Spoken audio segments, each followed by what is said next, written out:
Okay, episode 17. Let's go. Tagge Space, the rest of it.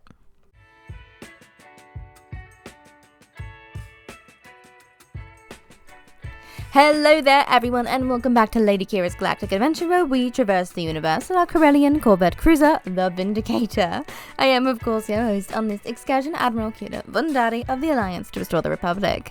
This time, we are continuing our exploration of the interior as we travel to the planets Korfo 2, Tyed, Kant, and Kattad. If you have no questions, comments, or concerns, then make sure to fall madly in love with a Dathomirian wit turned bounty hunter / ex-Sith Lord. Remember that good soldiers follow orders, which is really only true around half the time, especially if you aren't taking orders from one Anakin Skywalker, and that there is always a bigger fish. This week on Lady Qi'ra's Galactic Adventure. We, unlike recently, have multiple planets to cover today, some of which are located in what was previously known as Tagge Space. Now, I covered Tagge Space in the last episode on Tapassi, which is relatively short, and you should go check out first for context. Feel free to pause this episode right here and come back after you're done. Now, most of these planets are legends rich, so we're going to jump right into this, alright? Our first stop is going to be Kattad, which in canon is an astronomical object located at M10 in the colonies region. It was known for one major export, Kattadan Rosé, which of course we're going to talk about, but there's not much to know. This is obviously a wine from Kattad, which people got wasted on in the High Republic period, apparently. My light just went out. Did you see that? We're gonna roll with it. Now, let's put on our Legends lenses and learn some more about this place. Now, Kattad is located along the Cominor Run at M10 in the Kattad system in the colonies region, as I mentioned before. Kattad is a terrestrial planet with a Type 1 breathable atmosphere and standard gravity. The planet is mainly tropical and is most well known for its beaches. There is one major city on the planet that is its capital, which apparently I didn't write the name of, don't ask me why. Well, it also hosts its major spaceport, which is reportedly a safe haven for smugglers. Apparently smugglers really like sand, which is freaking hilarious because Obi-Wan Kenobi had to break it to Luke that his father was not a smuggler on a spice caravan. Just funny. Now it's history time, and we're going to be doing this a lot.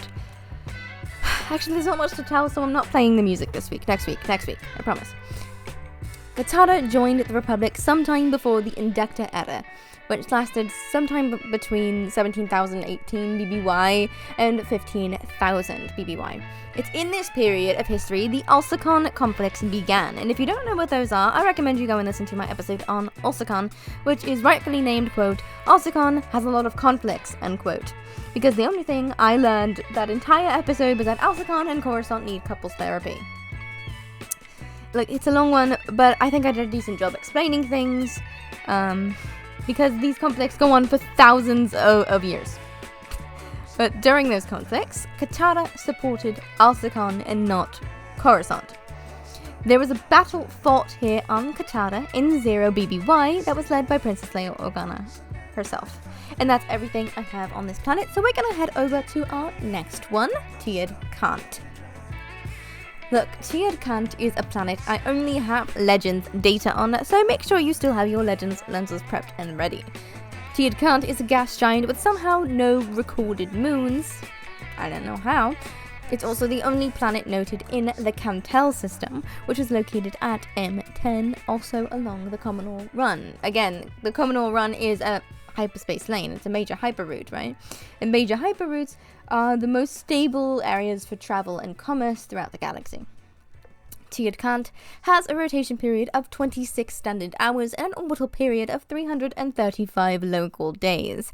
Standard hours, or standard days, refer to the rotation and orbital periods of Coruscant, the capital of the Republic, and the technical center of the Star Wars galaxy.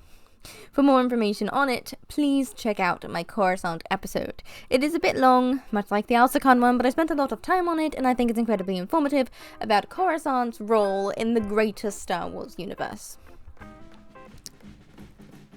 As I mentioned before, this planet is a gas giant, meaning that for our intents and purposes, it has a Type 4 environment suit required atmosphere.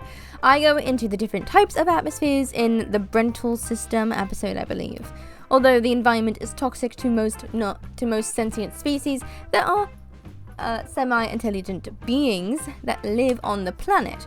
I'm gonna say this wrong. The Igwin, which are egg-shaped gelatinous creatures with a single eye that moved around its head, but weird, and floated among the gaseous clouds. It had a conical mouth, almost like a trunk, that would filter the air, presumably so that the creature could both breathe and eat. I'm unsure what the diet of such a creature is, in all honesty, whether it's microorganisms like krill that maybe live in the atmosphere, or whether it's the bodies of those that try to brave the surface and or crash onto it. Despite having a Type 4 atmosphere, there was a small pocket in the upper layers of it where the air was breathable. Much like we saw on Bespin, people began to institute floating ranches, floating buildings, that were kept afloat by repulsor lift technology. These ranches ended up covering half the visible surface of the planet. Kant was kind of lucky, though, historically, because right before the Clone Wars broke out, they decided to secede from the Republic, not to join the Separatists, but for their own personal freedom. But that didn't last very long, because this is Star Wars and no one gets a happy ending. They were overtaken by the Commerce Guild, and obviously we know what happens to the Commerce Guild if you listen. Well, God, what episode was that?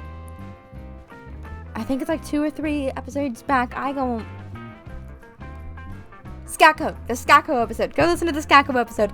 On the Skako episode, I explain, how the Separatists kind of fall apart and what they become. The Commerce Guild basically becomes an Imperial subsidiary, and then this planet, Kant, would later become the headquarters of the Imperial Meat and Produce Division. You might be wondering, how the hell is that possible? Sorry, how the Carabast is that possible? That's not the right context for Carabast, but you know what I mean. How is a gas giant with a Type 4 atmosphere able to be the headquarters of the Imperial Food Division? Well, in those repulsor lifted buildings and ranches, they aeroponically grew foodstuffs.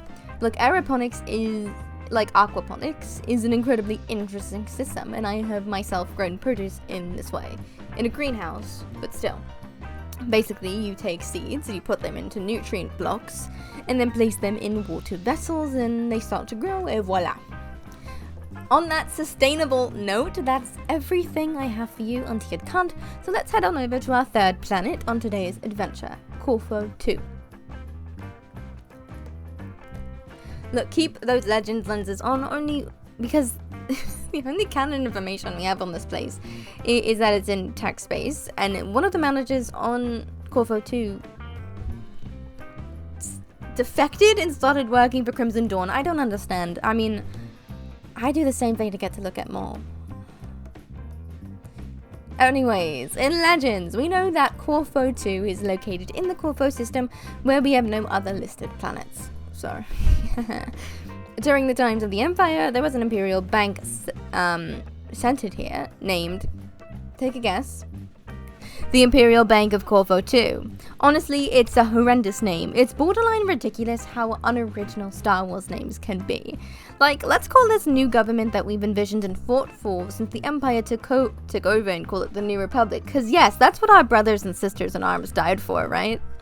Totally. That's what thousands of people died for us to all go back to the same system that we were before and name it justly so.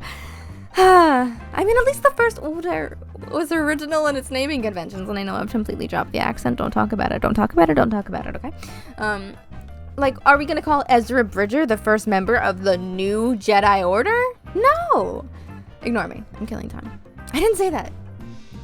There's no time to kill, actually, because on that note, that's everything I have for you on Korfo 2. And how anticlimactic, the rest of the Tagge Space. And that is everything I have for you on Korfo 2, Kant, and Kattad in both canon and Legends. I hope you enjoyed your journey this week and your stay so far aboard the Vindicator. If you have any questions or concerns about your stay, feel free to bring it up with one of our personnel on board via a private message or DM. Perhaps on our TikTok accounts at Shadow Collective Rules or at Unidentified Robot, or maybe our Instagram at Lady Qi'ra, or perhaps with a review of our show, or perhaps If you want more of me, I don't know why you would. You can head on over to patreon.com/Lady Qi'ra Productions, and for only $5 a month, you can have access to tons of additional content in our exclusive Discord community. All of those usernames and their respective platforms will be listed in the show notes. Next time, we will be journeying to Kamas and whatever cool worlds I can cover in an hour or less. Until next time, my friends, companions, and droids, may the Force be with you all.